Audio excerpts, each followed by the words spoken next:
Okay, welcome to the Swedish Gaming Dudes. My name is Johan. I am John. And I'm Justin. Hey, welcome back, Justin. Thank you. Faithful guest to the podcast. Always a pleasure. Always a pleasure. Always a pleasure to be here. Nice, nice. And welcome to our recap of the gaming year 2024. So today's episode we will be discussing our favorite games of the year, or least favorite perhaps also, and also our predictions for the coming year now, new game releases for 2025 and so on. But first, what have you guys been playing? John, what are you playing at the moment? Yeah, well, I had to just, put that on the shelf, the Mega Man 8 game. It was just, so frustrating with the checkpoint system. If you would die somewhere at a level, so I just figured, let's play something else instead. So right now I'm going for Prince of Persia: The Lost Crown. Oh yeah, which is actually from last year, 2024. It is an amazing game, Metroidvania style, and it really feels like it has a balanced difficulty, and it always feels like it gives you a chance. Whether you die or screw up, it feels like it's on you pretty much every single time. It doesn't feel unfair.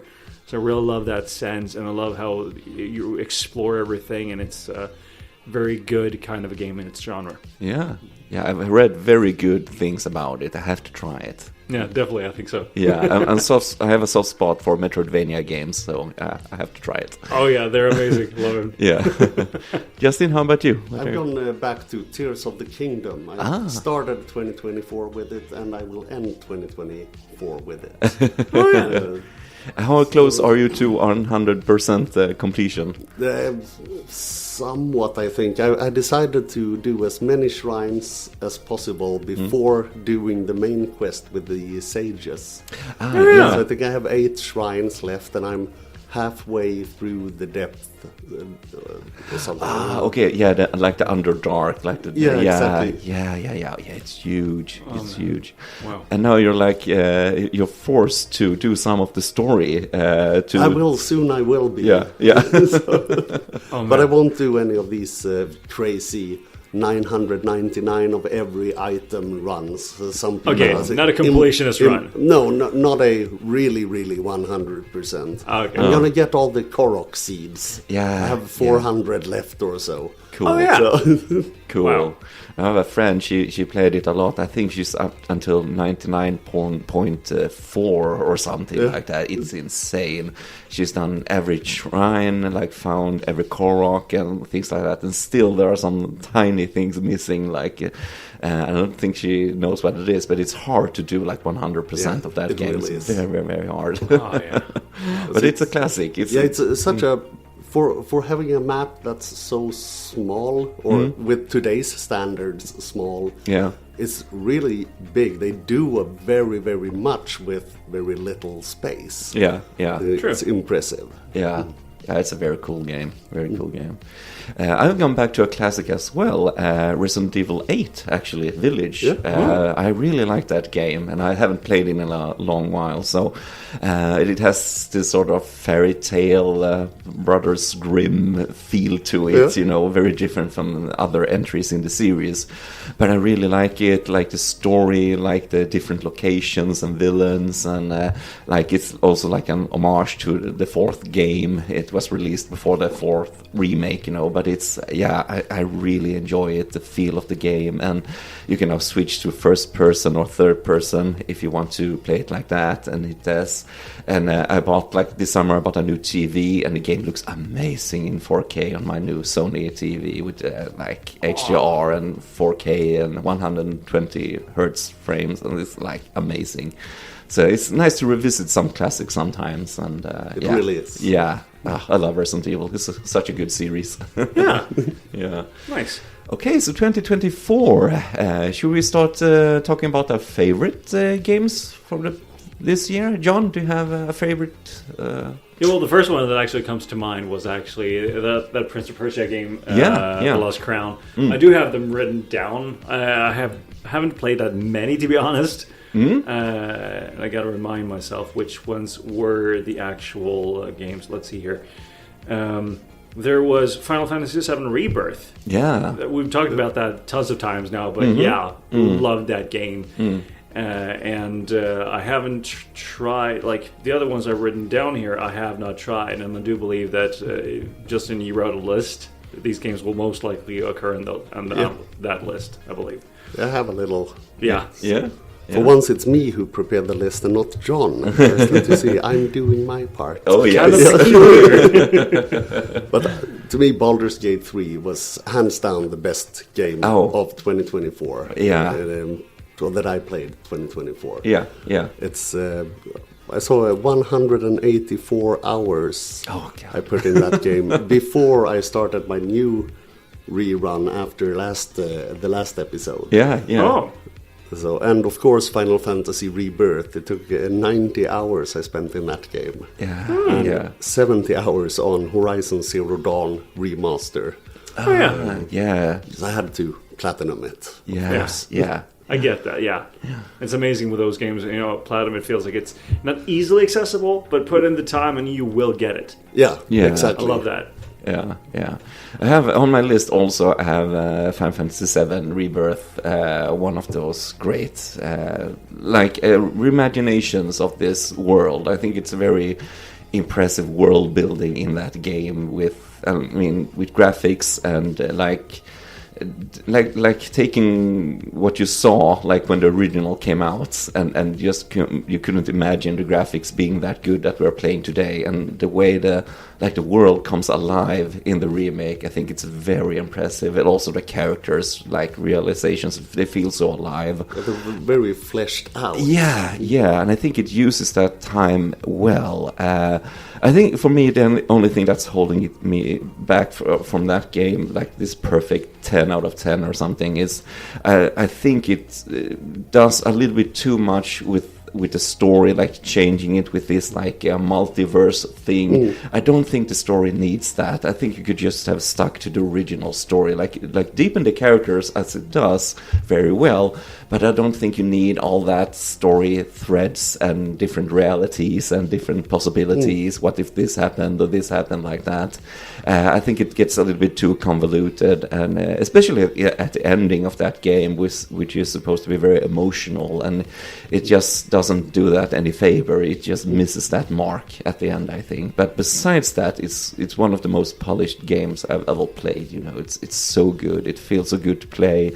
Perhaps a little bit too many mini games that we talked about well. Yeah, definitely. But some of them are well made. I think, like Chocobo Racing, I really enjoyed. But it's one of the year's best for me also. And also, I have been playing also a lot of Baldur's Gate 3. I remember about it last year at Christmas time, basically, for a little bit more cheaper. But I played it, and I cheated the hell out of it with mods on PlayStation 5. Because, like, this battle system is not for me, really. I'm for more like action, like The Witcher, for example, that sort of action gameplay.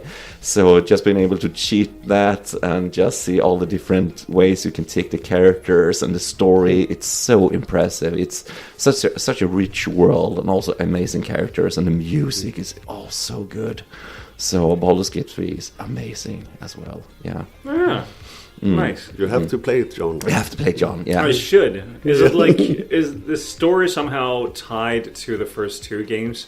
Or is it like individual stories per game? Individual. There are some recurring characters, or two or three, I think. Sure. But it's complete standalone story-wise. And it's really choose your own adventure. There's so many different endings and so many different paths to the ending. Yeah. So the thing about what you said about Rebirth with all these side stories. Yeah. You went in a Final Fantasy Rebirth, but Baldur's Gate or Until Dawn wise, where you can actually have different endings. Yeah, exactly. Yeah, I think that's different. Yeah, when you can feel you're in control. I think that was so cool in Baldur's Gate, that you can feel like you have this character, and you feel like a companion, and you can take that character through like choices, like I want this character to go completely evil and basically want to take over the world. You can do those like choices for that character, sort of manipulating the way, or you can take the other route, like do better, you can be a better person,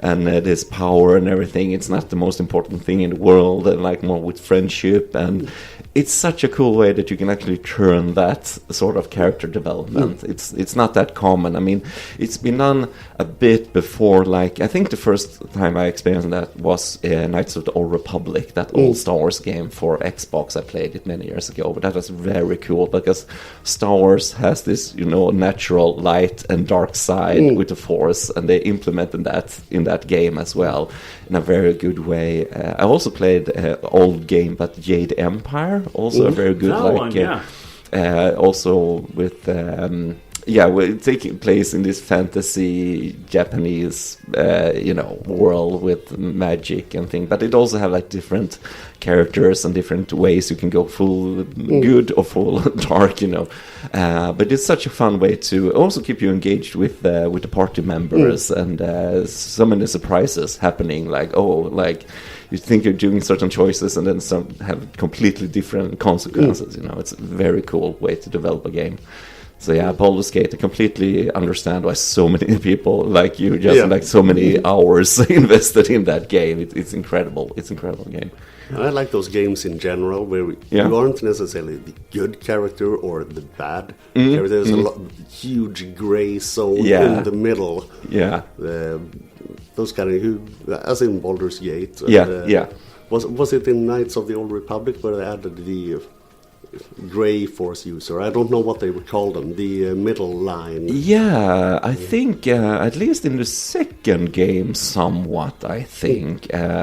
Because they were calling them like this, we have Jedi, the good side, and dark side is this Sith, but you can be something else. You don't have to apply to that rules, for example. So, yeah. But it's a very cool game. Very cool game. Nice. That's good. How was it? There was like one of these. What was it? What is it? What is that called when there is a competition that's not really a competition? Winning game something. Baldur's Gate 3. Game Awards. Game Awards. Yes, yeah, exactly. Game Awards. Yeah. There was something about that, right?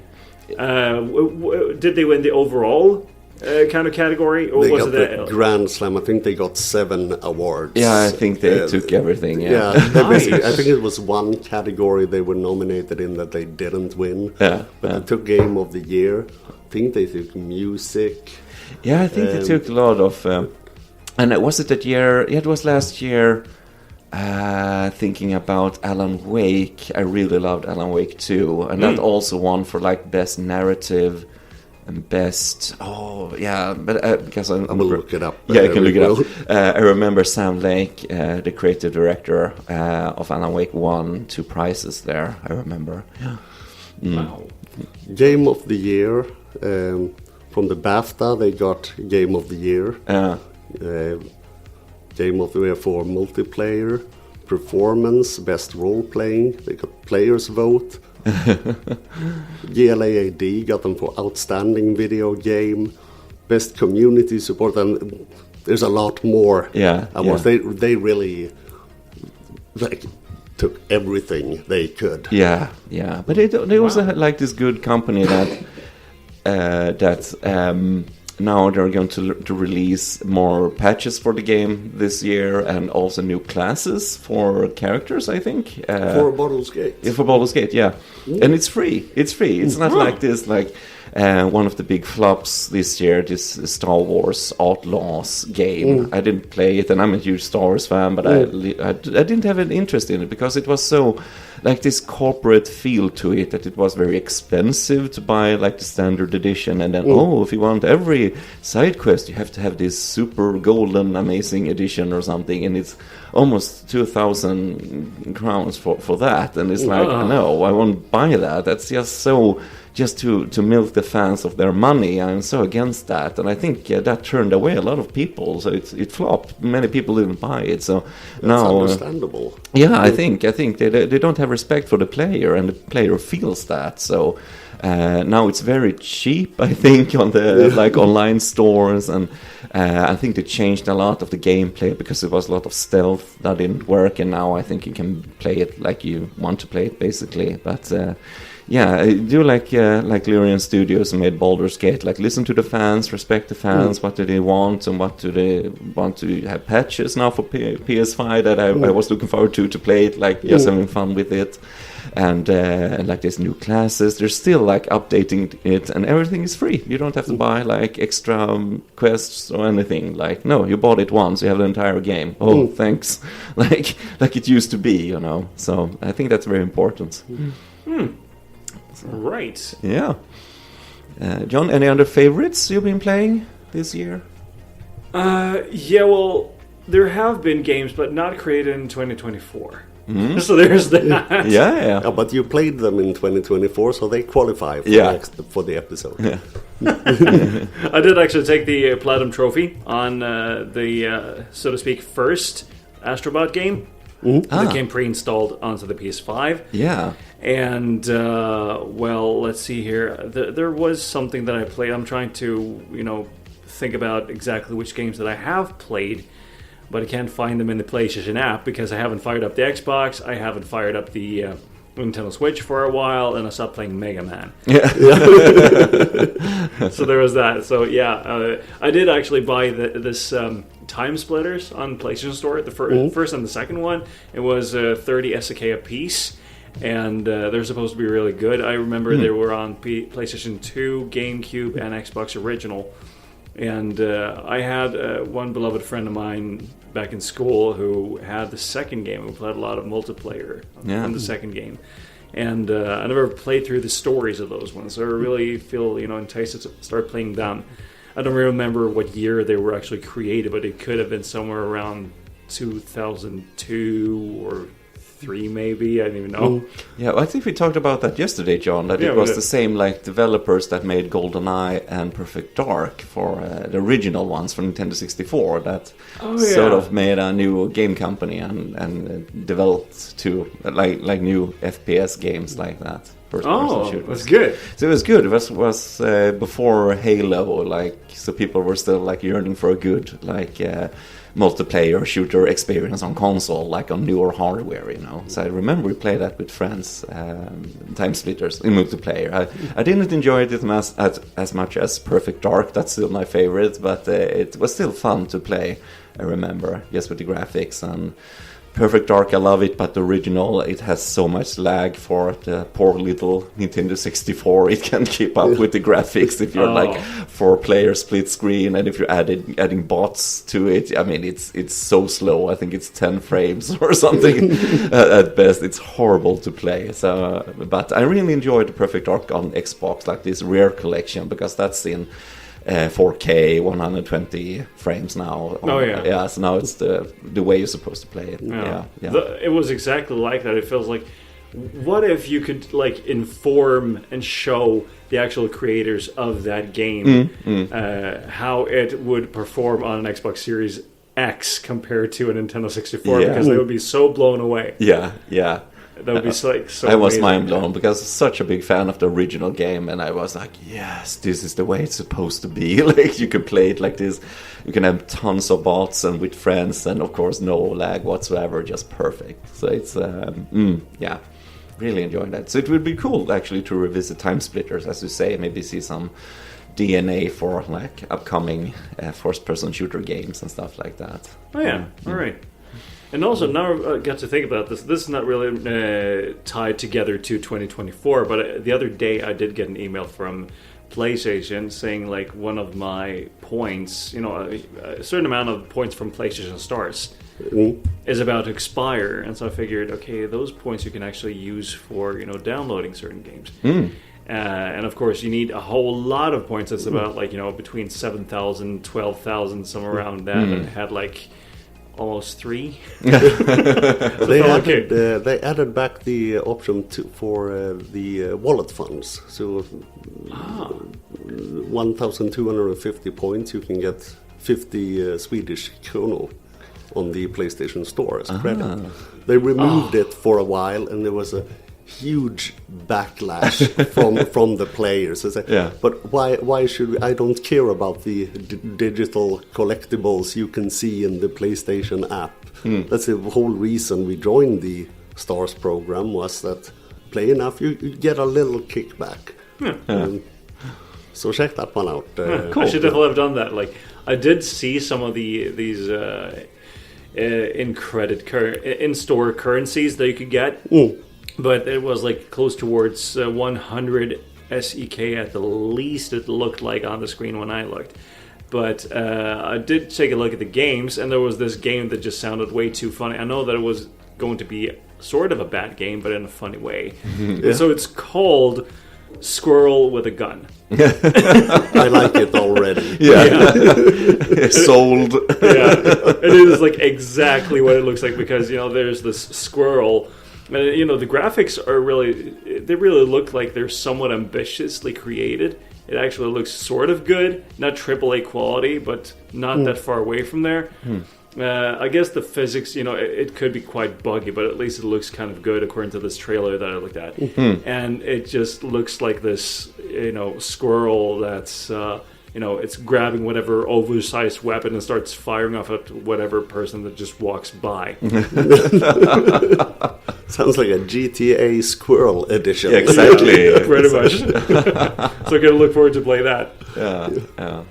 One of my favorite games this year was just recently released, actually, Indiana Jones and the Great Circle for Xbox.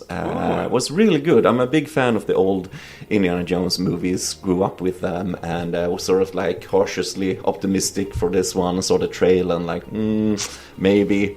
But I was very pleasantly surprised. It's a very good Indiana Jones game, combining like this adventure feeling. You're in different locations around the world.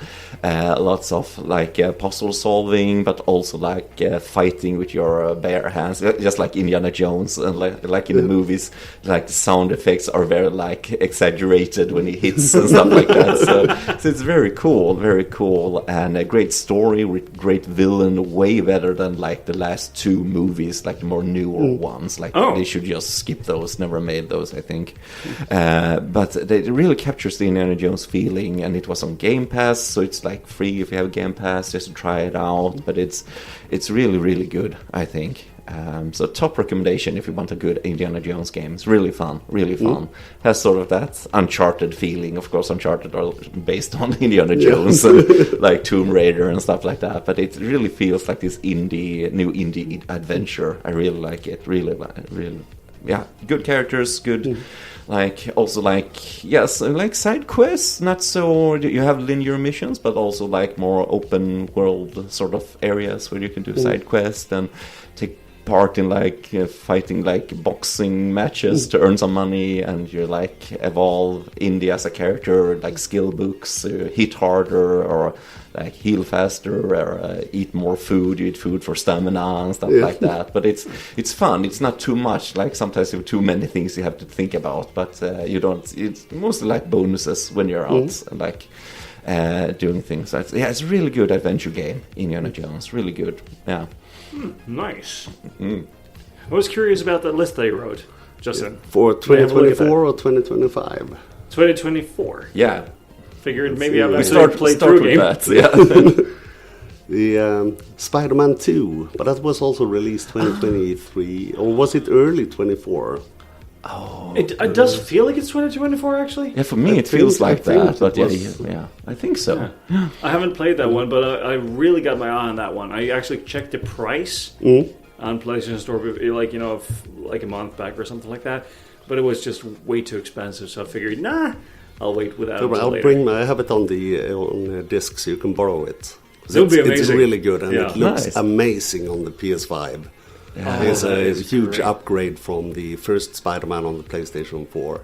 It looks really, really amazing. It's good gameplay and a good story. I have to play it. I really liked the first one, and then I didn't play like the Miles Morales because I have to play it also. So I just haven't started with the second one because I feel like I have to get back to. I actually want to play the first one again on PS5 because they enhanced it for the PS5, and I really liked that one. I took Platinum on it, and it was like just a villain with Doc Ock, and like he's evolving to this villain where he starts like really good like character like development and really fun gameplay. The first, so I want to play that again, and then Miles Morales just to get into that, and then the second one. So I have to have some homework to do to get to the second part. But I really want to play it. The first one was incredible, I think. Nice. Then I'll bring the Miles Morales disc for you. Yeah, thank you. Yeah, perfect. Perfect. Yeah, that one was actually good. I played through Miles Morales, having borrowed it from you, Justin. Yeah. And I remember it just felt like it was amazingly it was concise to the point where it's like it's not by any means too long, and it feels like it's packed with things to do. It feels like it gives the open world feel, and there are side quests and challenges. It feels like it's the perfect Spider-Man game, but shrunk down.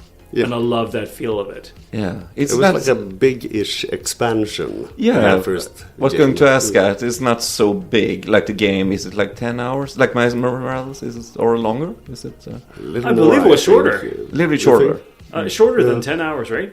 Probably longer for me, but that's because I enjoy just swinging around town, looking at stuff, and see how many tricks can I do while swinging. So. That was such a cool feeling in the first one. Also, just swinging around the city and like finding some landmarks and stuff like that. I was in New York City many years ago, and I'm a huge Ghostbusters fan. So I went to visit this fire station where they have their base, Ghostbusters.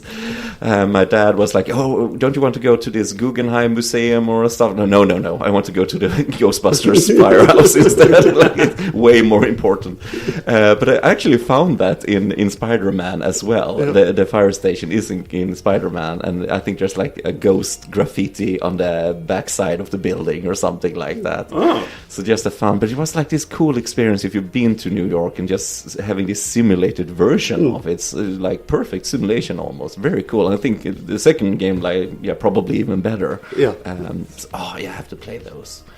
Yeah. They're really well made. Amazing. I would still say that even I've only played, let's see here, Spider-Man 1 from 2018 it was on the PlayStation 4, and then Miles Morales on the PlayStation 5. And I remember those ones are the best Mega Man games ever created because I've always wanted that.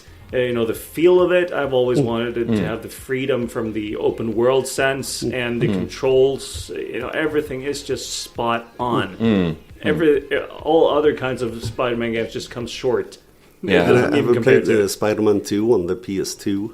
It was really. It was almost as rude to be as good as it was. Yeah, I know that has a huge a cult following. I have never played it, so why I don't know. But I know many people look at it as this perfect Spider-Man. It was definitely until Spider-Man 2018. It was hands down the best Spider-Man game ever. I can agree to that definitely. Yeah, cool. Yeah. Oh yeah, I have to play the second one. I really like it. Yeah. Oh. Great.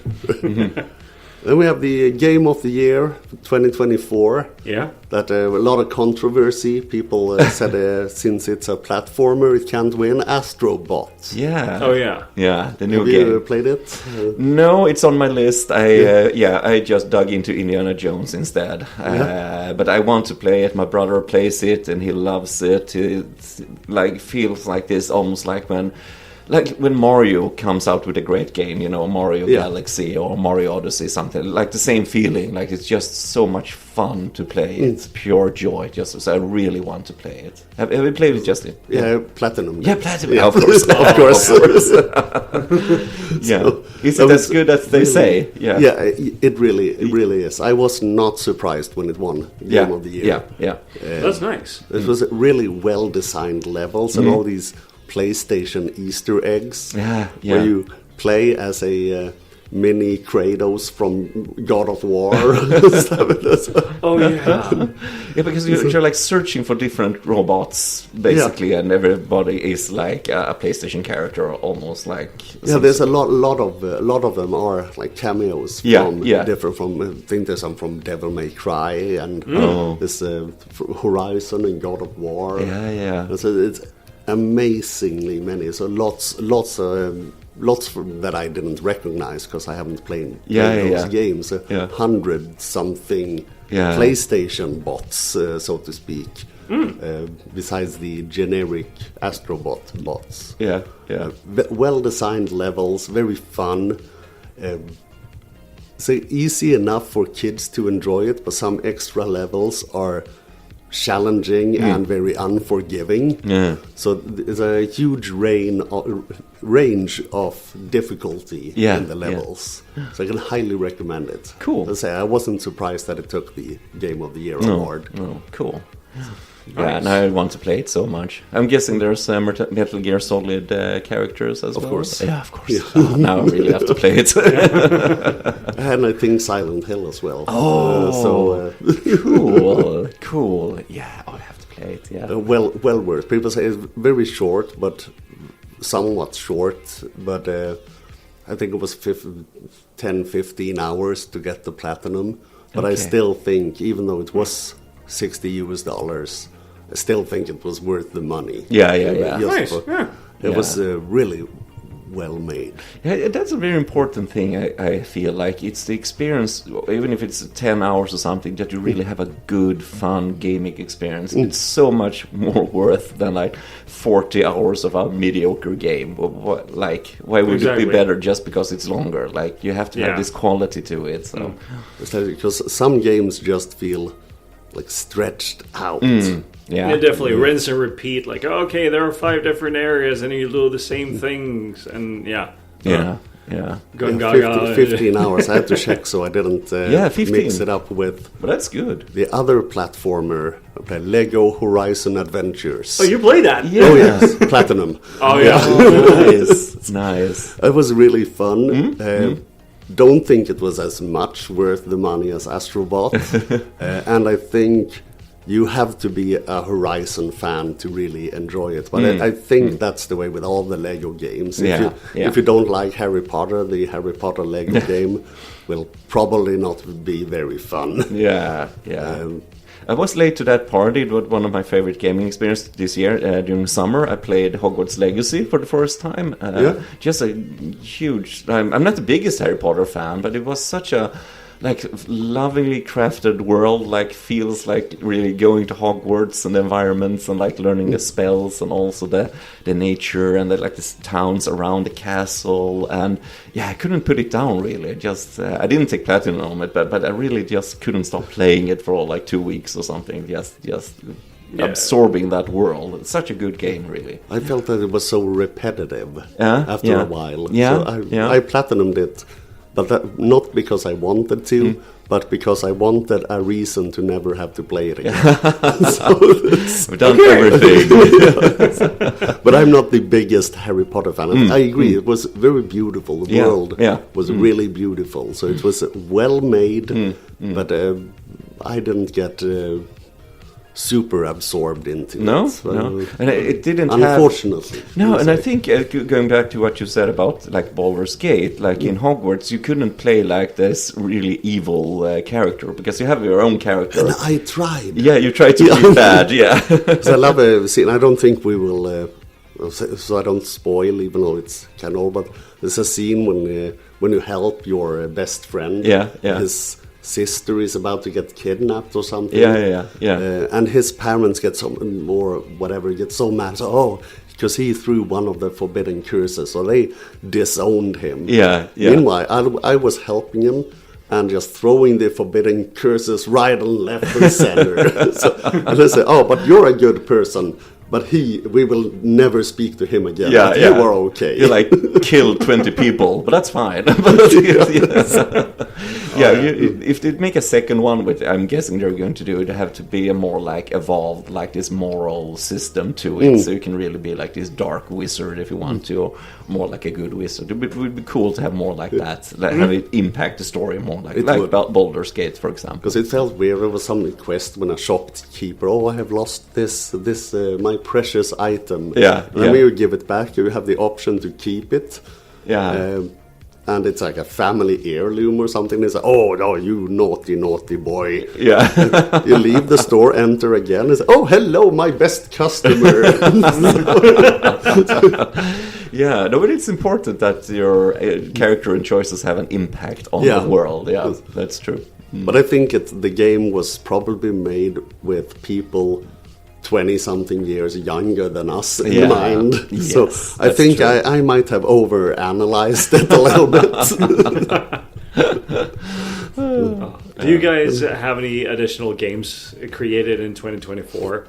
But I can say my favorite game, if I want to say my favorites for 2024, was Silent Hill 2, the remake. I really, really enjoyed that. I was so skeptical watching the development and the trailers, like the early trailers. It looked very unfinished and like, and was made by this like Bloober team, this Polish game studio that didn't have that big hit behind it or had like proven itself like that. So it's like and Silent Hill 2, I played the original so many times growing up, like so many memories. It's this perfect horror game. But they really did it. It was a really good remake. Like it captured like the original feeling, and it also like deepened the story and like expanded the environments. Some people think maybe the areas are a little bit too big now, but I just enjoy like having more to do in it. It's like it's well made. If it's bigger, it's well made. Every part of it, and also going back to like having the same designers from the first game, like evolving like the new characters for the new hardware.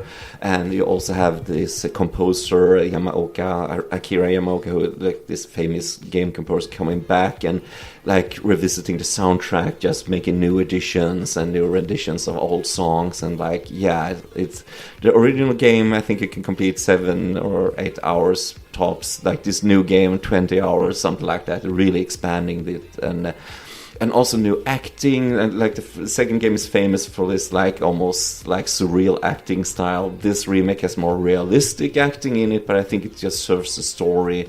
And just evolving character moments, and boss fights are way more epic in this one, and shifting to this third-person camera. It's such a well-made horror game. It's absolutely horrific. I mean, I feel like I have a lump in my throat when I play it, like tightening my entire body like that, because it's so scary all the time. But that's the point of it, like this horror experience. But it does its job. It's actually on my list for 2025 games after the last episode we did. That and Resident Evil Village. No, so that was my favorite experience of this year, because and so much nostalgia, of course, for the second game, but just playing this really well-crafted remake, such a nice treat as a gamer. My favorites, Do you have any additional games that you really cherish from 2024 that you played? Not that we haven't talked to. So the Metroid Prime Remaster was released 2024, right? Was that 2024? Yeah, I did play that. Yeah. Because that's on my list, on the my short list of the Switch games. Yeah. That one was really good. Really good. Oh yeah, I did remember. Like, did you say that you haven't played it yet? Oh, I have played it. Oh yeah, and you have played it also, right? Oh yes, I completed it on the hardest difficulty and unlocked everything. I couldn't stop playing it. I loved it the first time it came on GameCube. And this, as you say, remastered, just playing it with more modern controls. You can just basically have more like a first-person shooter control now, so it's so fluid to play. And also like the small but like significant graphics improvements. And it's so good. And like every boss fight, everything. It's a masterpiece. It's one of the best games ever made, I would say. I couldn't stop playing it, and now it's in handheld also. You could take it everywhere if you want to. I was going on traveling for work when the morning it was released. I was going to Stockholm, so I just downloaded it during breakfast at home. Just come on, download like that, so I could take it on the train, and I just spent the whole train ride playing Metroid Prime. It's such an amazing game.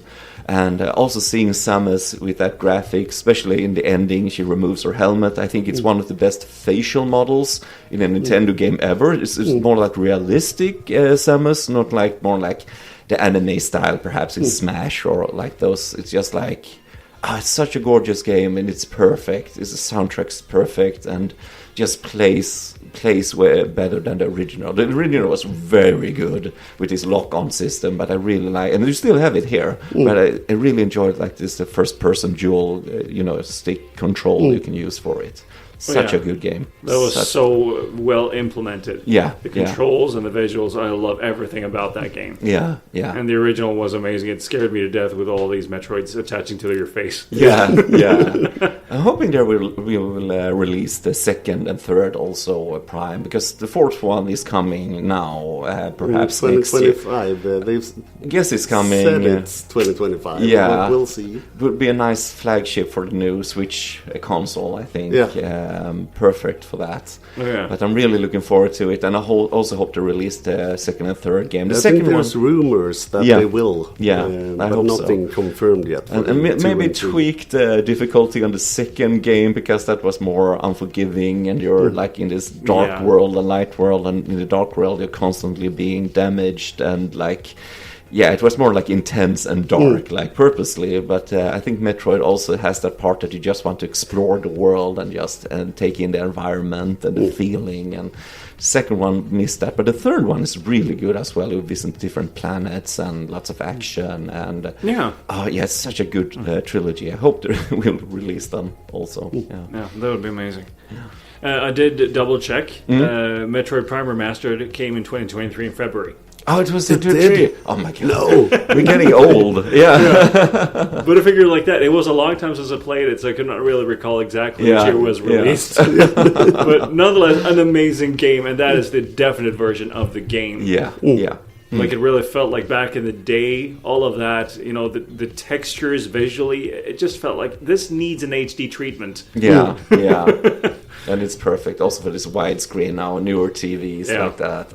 It's such a good and all such a fun thing with the visor in that game, that you can see the reflection of Samus during different, and you get it all like foggy and rainy, and like it's such a cool idea. And this is also those small details that really takes it to the next level. Yeah, definitely. Like for brief moments, you might feel like, the Switch is more powerful than it is. Yeah, exactly. I love that feeling of it. I don't have any more games from 2024 that I actually like that much, but I do have one game in particular that I did definitely not like as much, and it's definitely a heavy disappointment.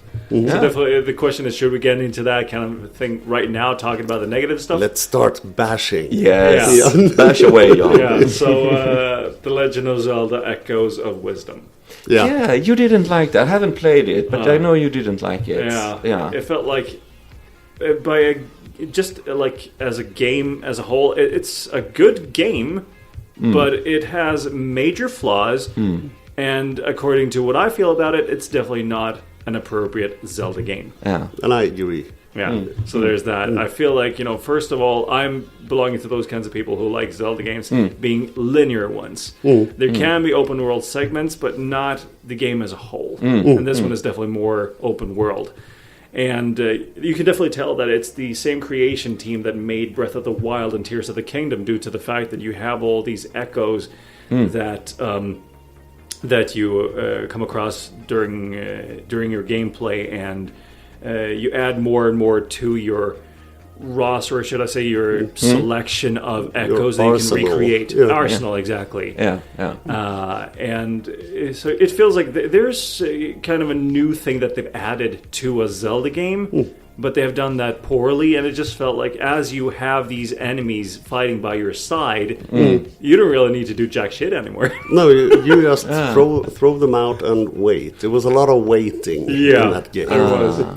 But isn't that also in that game that if you want to have like more like a Link sort of character with a sword or something, that you can get that as a power up or something for a short while? Like you get that, and it's a very, very short time. Yeah. Because like if you want to make a Zelda game, why don't you make her more like this sort of powerful, more like adventurous sort of character? It feels a little bit like strange. Then you have to recall Link just to get that like sort of action parts. Why can't Zelda wield a sword? Yeah, exactly. Yeah, it's strange sort of take on it, I think. And this, I don't know how long ago it was released. I think the spoiler. Was it like September? Yeah, something like that. If you haven't played it, skip ahead a few minutes. Then, in the last fight when Link joins you.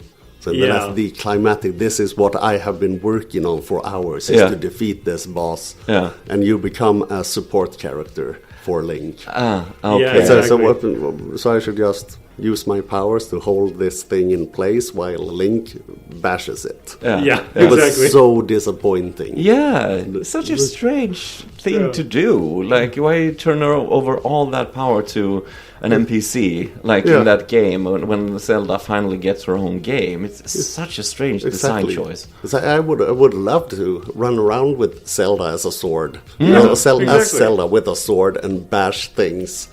Especially if Ganon had been there. Bash him. You have kidnapped me 1,000,000 times. Time for revenge. Exactly. Which just reminds me, I do believe that there was this other game that was dedicated to Peach. And she got her own game, but it's like she changes clothes depending on what she's doing and the task at hand. It feels a little bit like, oh yeah, this is a little bit, sexist, because that is a little bit what I feel with women can't use swords, right? Of course they can. Look at Samus. Just a few years ago, one of the most badass video games character, in my opinion.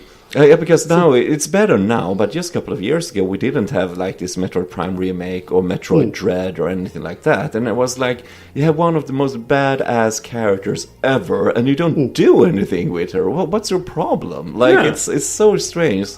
But I'm glad it's shifting now, like we said, with Metroid Prime 4 next year and a couple of new good Metroid games. But it's such a strange choice.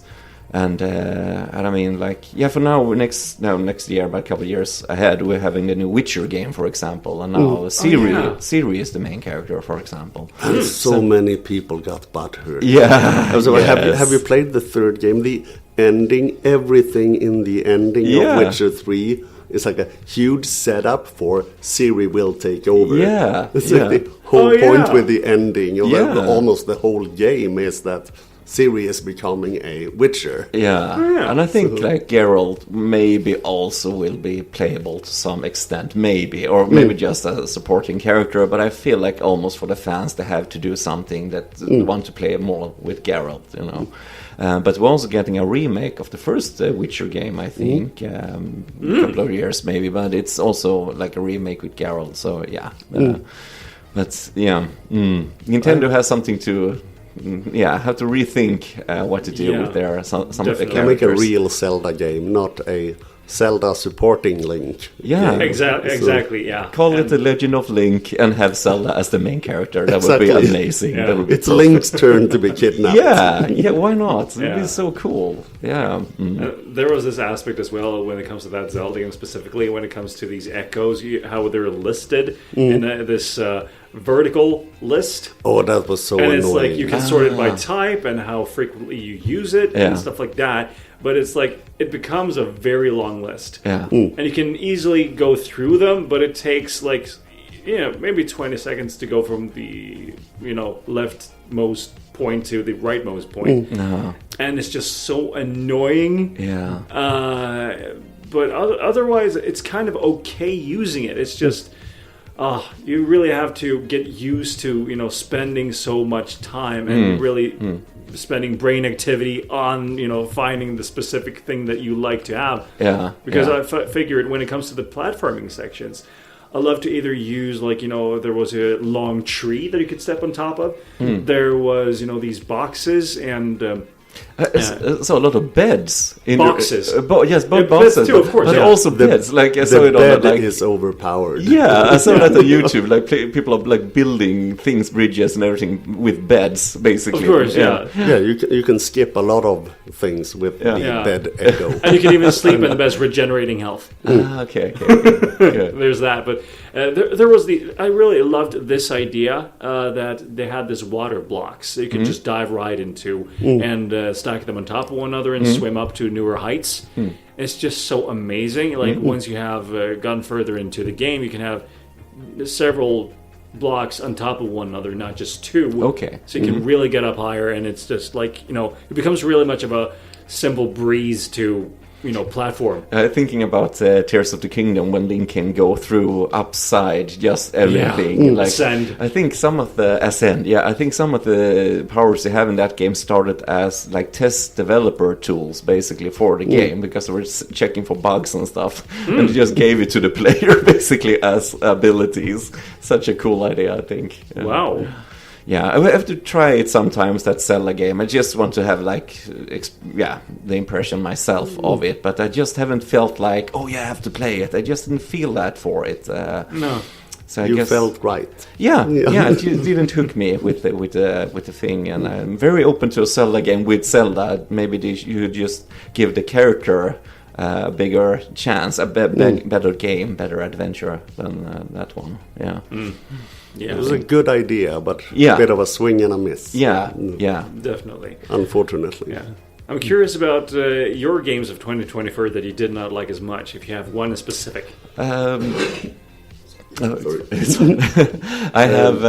I played this new Dragon Age game. This fantasy. the Veilguard. Veilguard, yeah. Yeah. I got it for free, thank God. So I didn't have to pay for it because I really like the first and third Dragon Age game. Also feels like a little bit like this Baldur's Gate we talked about. With you have your crew and this character developments and this. Fantasy world, dark fantasy world, but this Veilguard feels like they've been through a Fortnite filter or something, and it's very like childish in a way, and more like for younger gamers, and all this dark, brooding, bloody feeling the older games had is just vanished, and it's such a weird thing, and all the character models are very cartoony, and the other three games had more like realistic graphics and more like darker tone and like this bloody grittiness to it. And this game is just like a Disney movie based on like the other games. So I played it a little bit, got a little bit into it, but I don't think I will finish it. I have to respect my time more. I think it was a big disappointment. I got it for free just to try it out, but it's like, no, it's not for me. I think they ruined the formula, and I think it started out becoming a different kind of game in the beginning, like this pay-to-win sort of almost like a Fortnite sort of game, like this multiplayer thing, and then it went to certain design choices and different leadership, I think, for the game, and now it's just this nothingness. It's just like every old school Dragon Age fan is disappointed in it. Like it doesn't feel like Dragon Age. It's so cartoony. It's so it doesn't have that grit to it, So that was a big disappointment for me. I've read a lot of mixed reviews. Yeah. Some have given them 8 out of 10. Someone gives them 2 out of 10. Yeah. So It wasn't for me. I really enjoyed the first and third game. Came back to third game a couple of years ago during the pandemic. Was home a lot from work because of that, and just went fully into Dragon Age 3, and it's such a great game still. Still good graphics, still good story with getting this gang together, and you have your fortress and everything like that. It's such a cool game, but this new one is it's nothing to compare to that. Such a downgrade. Oh, that's I think. sad. So that was sad, but what you gonna do? Yeah. I don't think, besides from Echoes of Wisdom, I can't think of another game that I've played that's been really disappointing. But I think I've become a bit more selective. So if I start playing a game and after 1 hour I say, this isn't fun, so why should I keep playing it? And I think also thanks to Baldur's Gate taking up so much of my gaming time, I didn't have time to play as many games this year. Wow, yeah, that definitely makes sense. I gotta think like the same way these days, because I figured, well, I do have a lot of spare time. I don't have enough spare time to just run through one game within 2 weeks. It feels like I need at least like 2 or 3 months sometimes. And that would be like if I don't handle any more Final Fantasy games or RPGs. So I have a huge backlog, so I definitely should be more selective of the games that I play, making sure that if I don't enjoy them within an hour, lay them on the shelf or something like that. Yeah, I think it's probably for the better. Yeah. Because it's 1 hour, fine. But when you play a game for 15 hours, this is still not fun. No. Why am I doing this? Yeah, and I hate it for, as I said, this like Dragon Age, I got it for free, like a code for it, but a couple of years ago this Callisto Protocol was released, and it was a horrible game. It was some of the same developers for Dead Space, which I really enjoy, but this was like this sort of punch out in space, basically. You're dodging enemies and hitting them, and the story was horrible. The controls was like the slowest character ever, like a fridge. You're controlling a fridge, basically. And it was such a big disappointment for me, that game. But I downloaded it and I paid for it. So I said, okay, I will finish it once just to see it through, But I'm never going to touch it again afterwards. Such a disappointment. My brother bought it physically, and he actually sold it after a couple of, tried a couple of hours. And then, as you said, it's important to respect your time if you want to spend it with good games. Not those like, come on. Speaking of really bad games, that we talked about a few episodes ago, the Dungeons and Dragons Dark Alliance game. Yeah. I kind of bashed a little. Yeah. They have closed it down. They pulled it from the PlayStation Store. Oh, they have stopped it, so that game is no more. Okay. Did you get a refund for it, or it's no? I unfortunately not. No. No, that's sad. Yeah. I bought the disc version, and it had a code for the DLC, so you should enter in the PlayStation Store.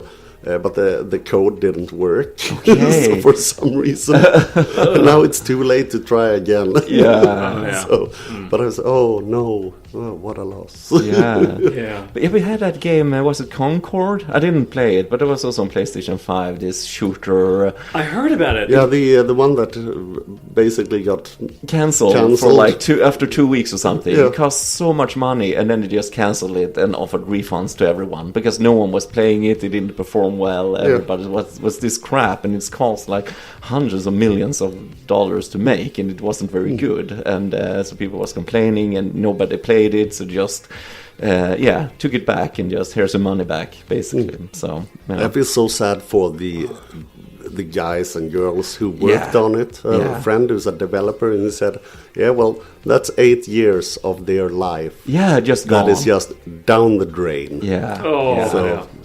And it's apparently fairly common that you get a bonus depending on how well the game does. Oh, okay. So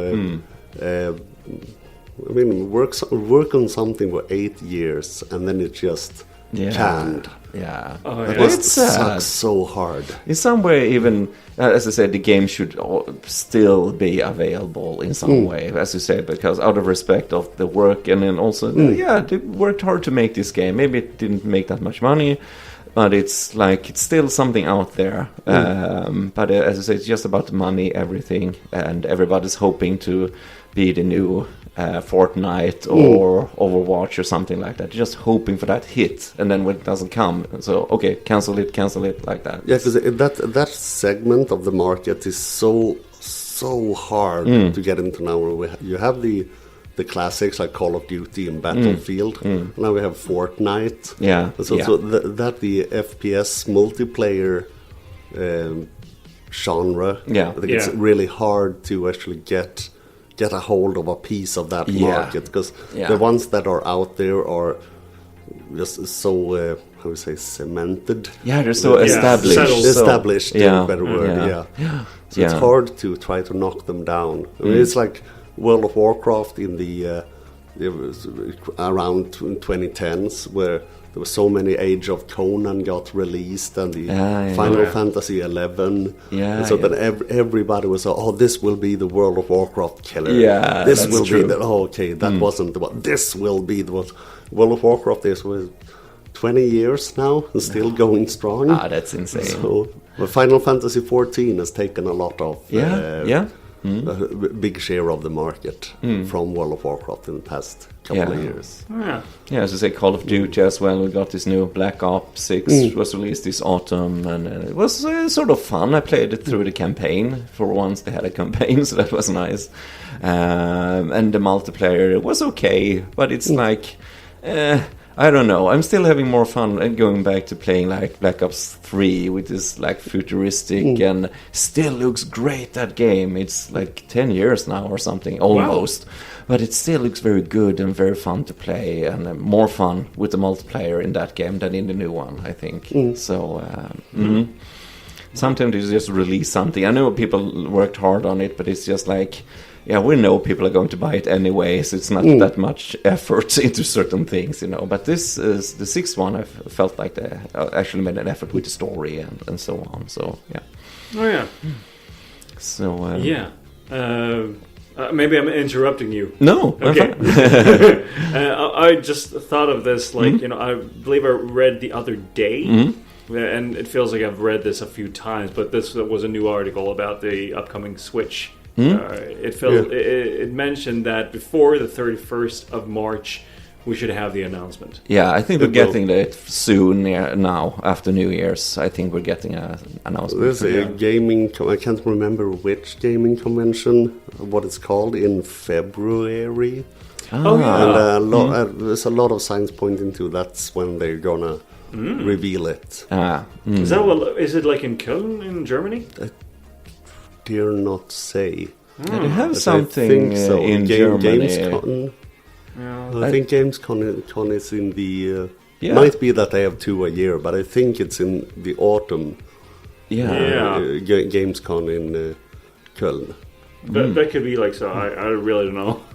But yeah, it would be amazing to like. I really just want the news, and I was going to ask you guys, what are you guys hoping for in the new hardware? Yeah, I mean, having like this power, like even like in PS4 or something like that, but just having that, being able to travel around with that sort of power in your pocket would be very nice. Yeah, definitely. Like re-releasing, I would totally buy like these if they're releasing it. They're on the Switch, but like it's on like this cloud gaming, like Resident Evil 2 and 3, the remakes of those. Like having those on handheld, I would buy them immediately just to have them, and looking for like having favorites from the newer, like more powerful generation being available on the Switch would be very cool. But also, I mean, Nintendo, a console is never as good as, I mean, the games determine how good a console is. You can have a very powerful console, but if you don't have any good games on it, it doesn't matter. And I think Nintendo games like Tears of the Kingdom or Mario Odyssey, and like they're using the hardware in such a good and smart way that you're just enjoying the game so much, despite the hardware having limitations. You don't care really because they're so well developed in that, on that system. So I'm looking forward also to what Nintendo can do with more power for their games, for the next Zelda game, or as we said, Metroid Prime 4, or the next Mario game. A new Mario Kart. I've been playing Mario Kart 8 for almost 10 years now. It would be nice to have a new Mario Kart. I think it still looks pretty good, actually, but also with the new power, what you can do with that. So I'm looking forward to what Nintendo can do with that new hardware. Definitely, yeah.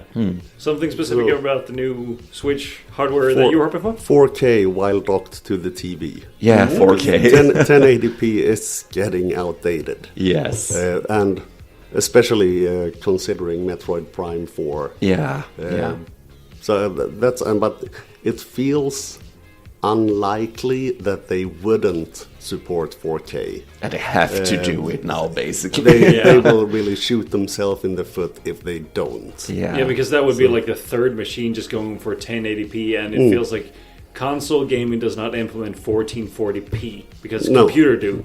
But yeah, it feels like 4K is the next step if graphics is a priority. It's been the next step for 10 years. So come on, Nintendo, you have to do it now, basically, I think. Yeah. But I'm also hoping it to be like, but I think it's going to be like backwards compatibility. Yeah, so that's even confirmed, right? I think it's confirmed. It's confirmed. Yeah, I think. Or basically confirmed. It would be nice if older games got some sort of boost on the new system. It's not a given, but it's like on PS5 or on Xbox as well. Like you can play older games with better frame rate or would be nice to have actually. Yeah. Sony did a very good job with the PS5 Pro. Yeah, the upscaling of some of the games. Yeah, so I hope that Nintendo manages to do something similar with the Switch 2. Yeah. Oh yeah, definitely. That would be so amazing. I'm feeling like one of the biggest things that I'm looking forward to with the upcoming Switch 2.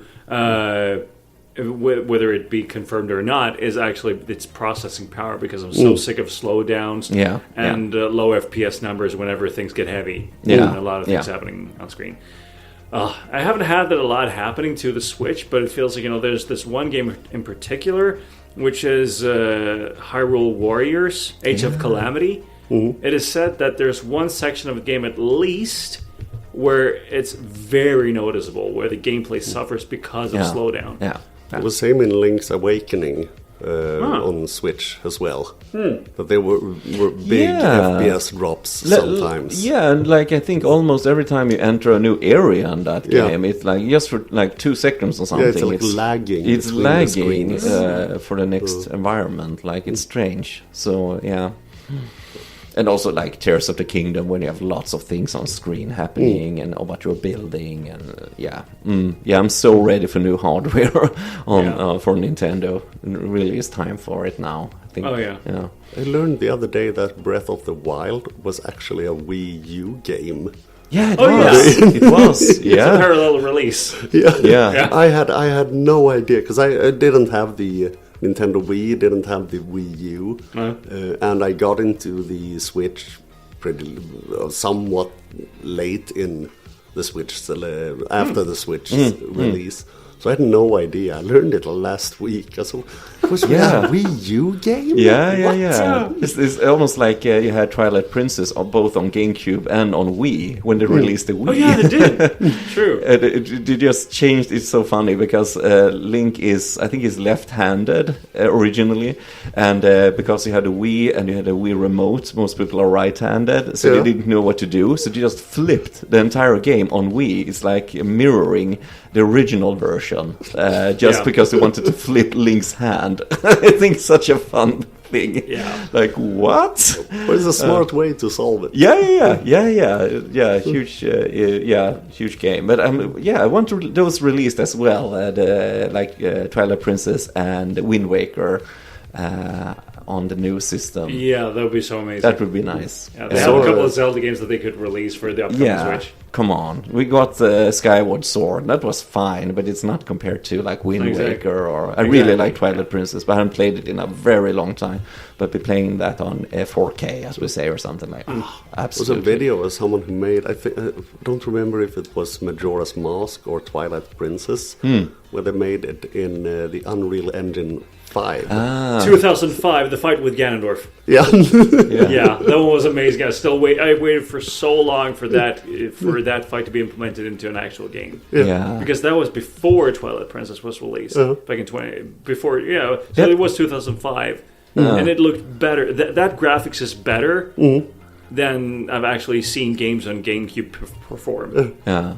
But because every player wanted that Zelda game, that's why they made the Twilight Princess. But then they got the Wind Waker, and everyone was, what the hell is this? Like this cartoonish style. I mean, it's gorgeous. I think it's gorgeous, Wind Waker. But it was so off-putting for fans at the time. Now fans embrace it, But so that's I think the Twilight Princess is like a fan reaction almost by the developers that they really want this darker Zelda game. So So they listen to fans, listen to the players sometimes. Let's hope they listen to players about the echoes of wisdom as well. Yeah, hopefully. Hopefully. Yeah.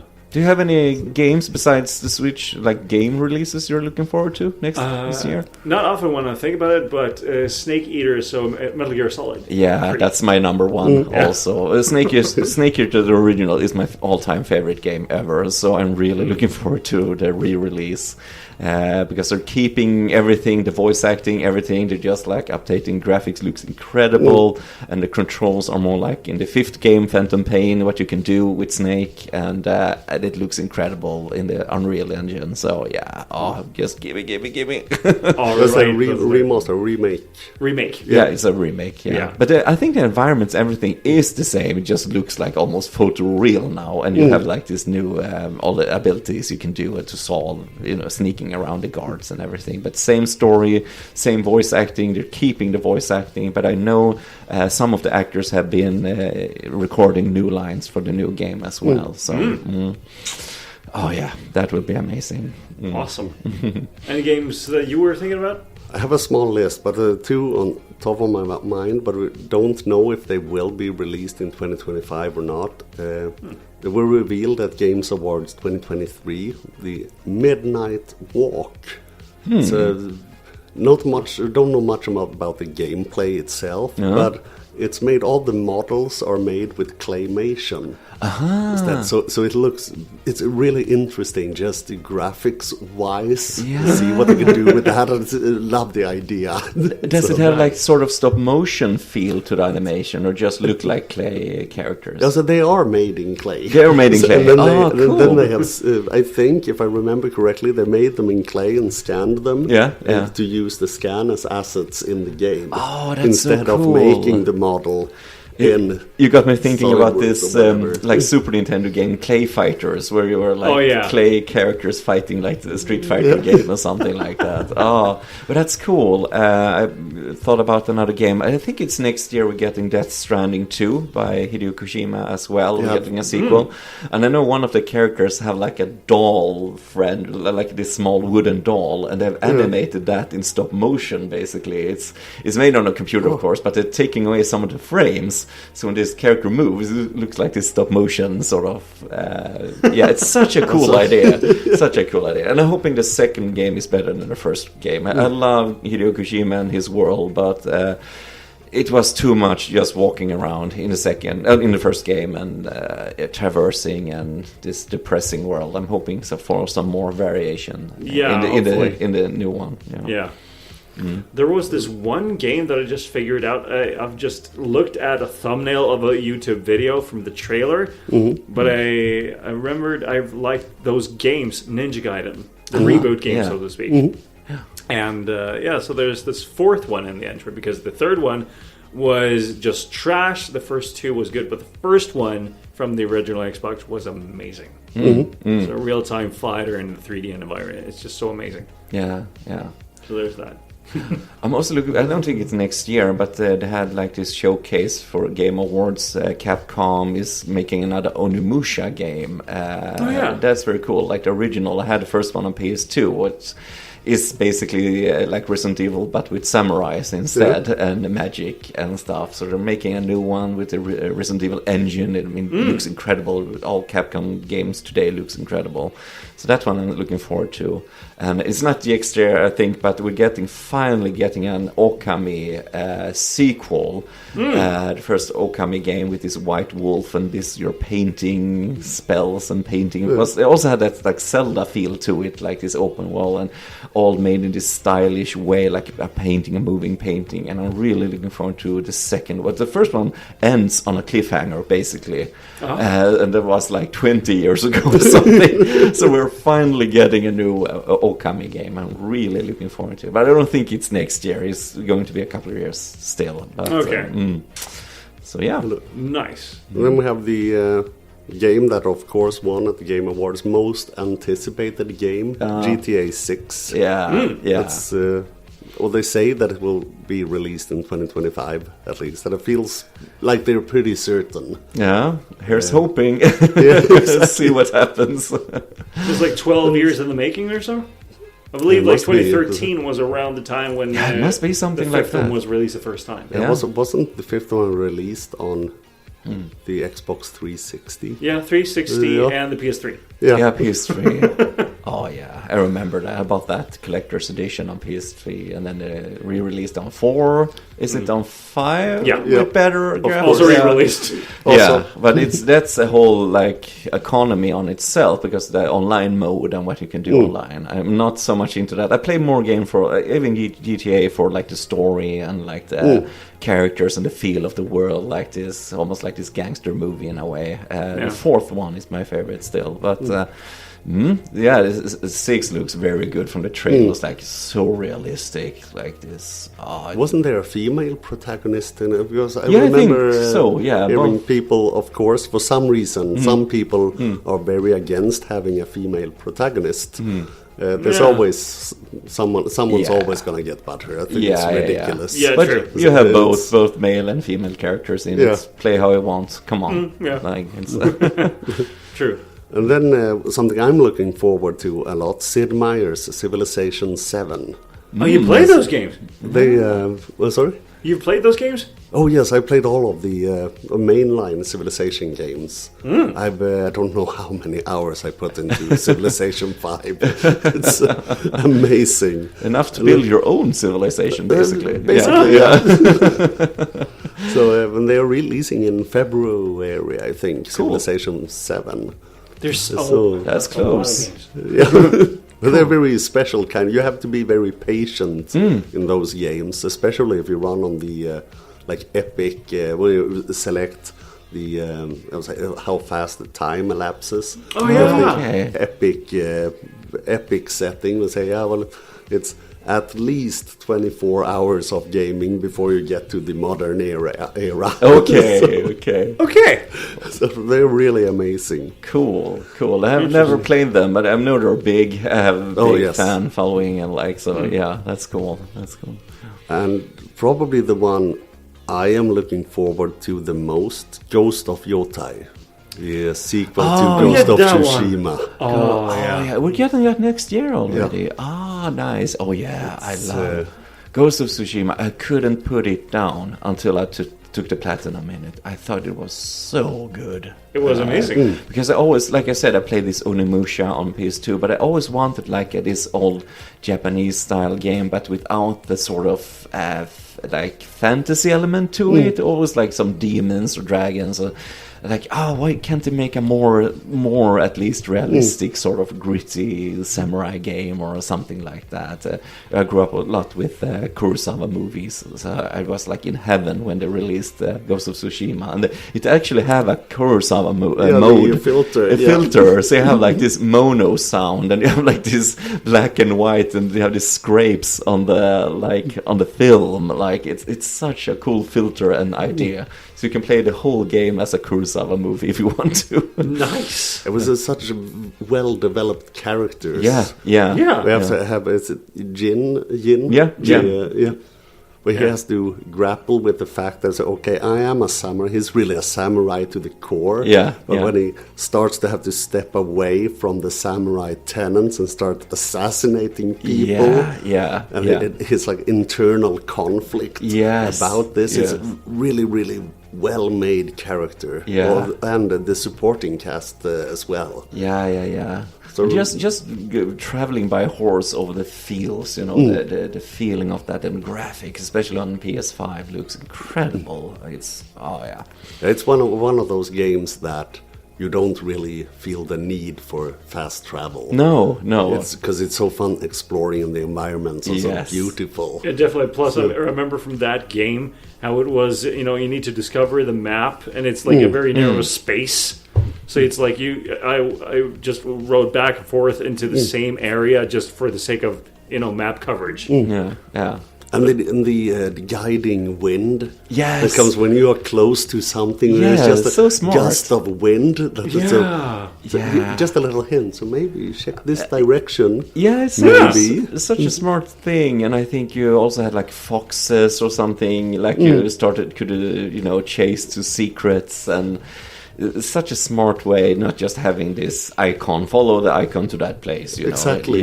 Such a fresh take on it. So it was really, really amazing. So that's what I'm really looking forward to. That's supposed to take place 300 years after Tsushima, so the early 20th century, early 1900s. Was the start of the fall of the samurai, so I would say. Me not being a historian, don't really know how to put it. But, so that would be really amazing. And now that it's actually made for PS5, unlike Tsushima, that's made for PS4 and upgraded to PS5. It would be really, really amazing. Definitely. And Josef Fares, guy behind It Takes Two's new game, Split Fiction. Have you heard of it? I heard of it, but I haven't really seen anything about it. It's basically, I haven't seen much about it either. I think it revealed it at Game Awards 2024.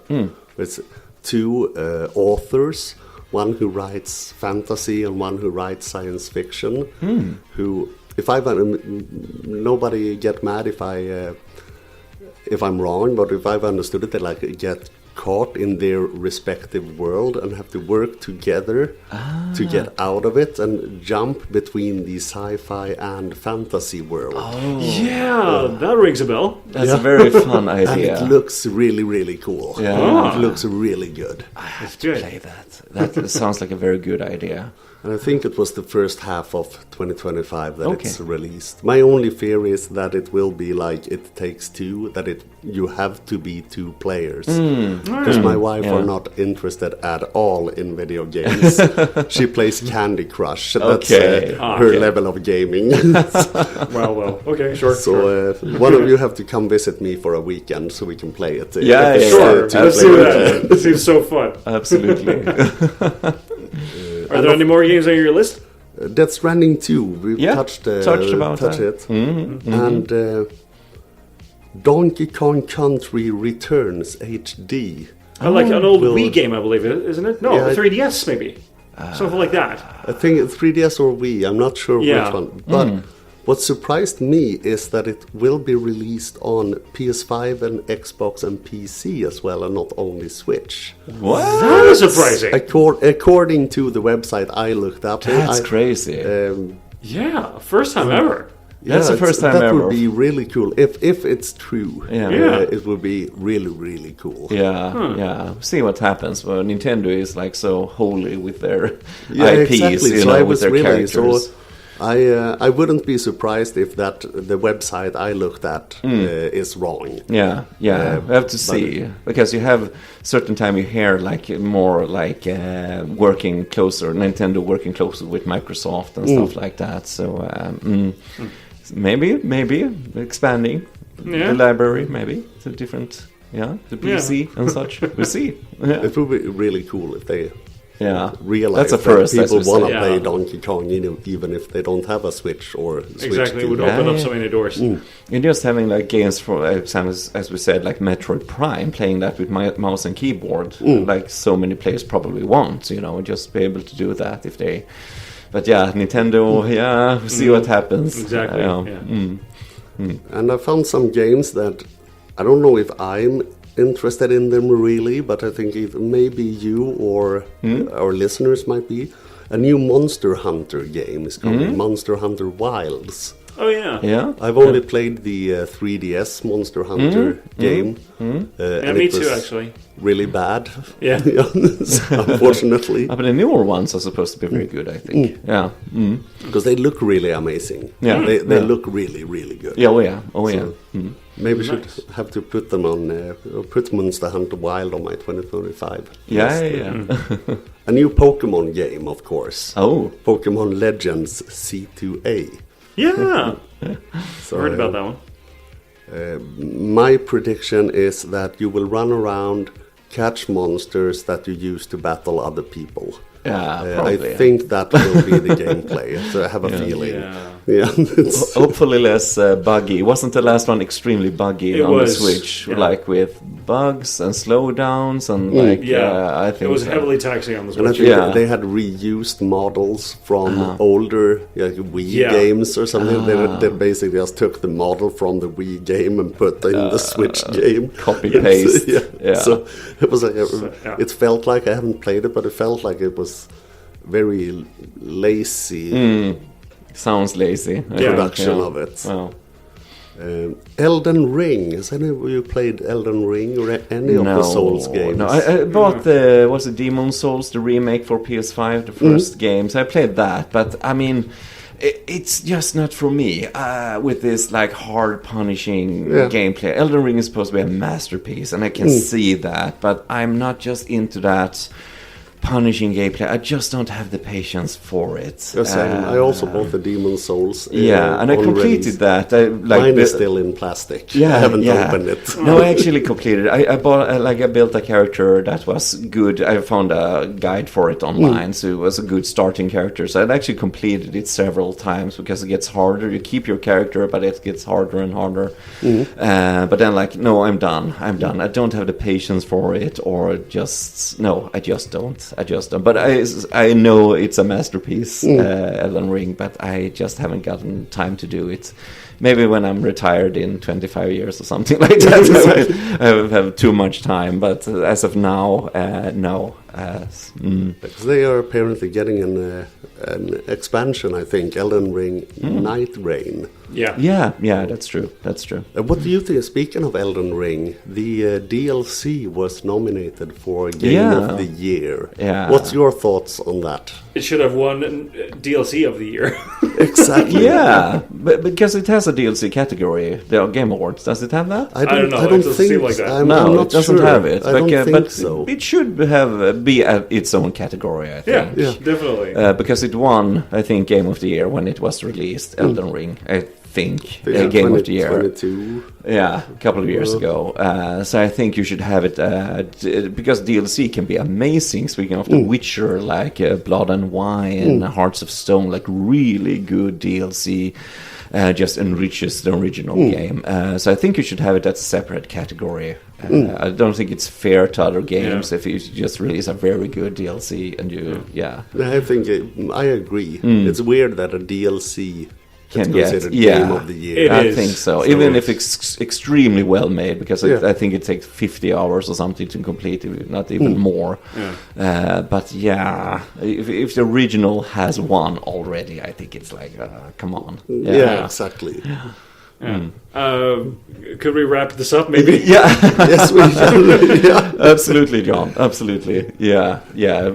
Time flies when you talk video games. Exactly. Exactly what happened. Like watching The Watch, and it's like, oh, that late? We run. It was an interesting episode. There's a lot to talk about. Yeah. Definitely. It was amazing as always. Yeah.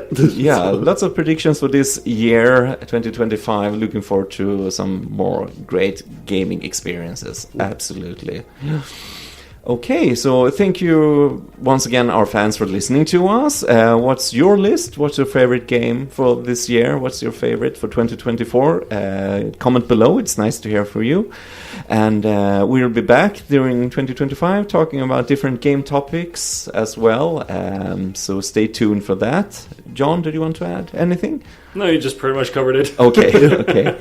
Talk to you again soon. Bye. Bye. Bye.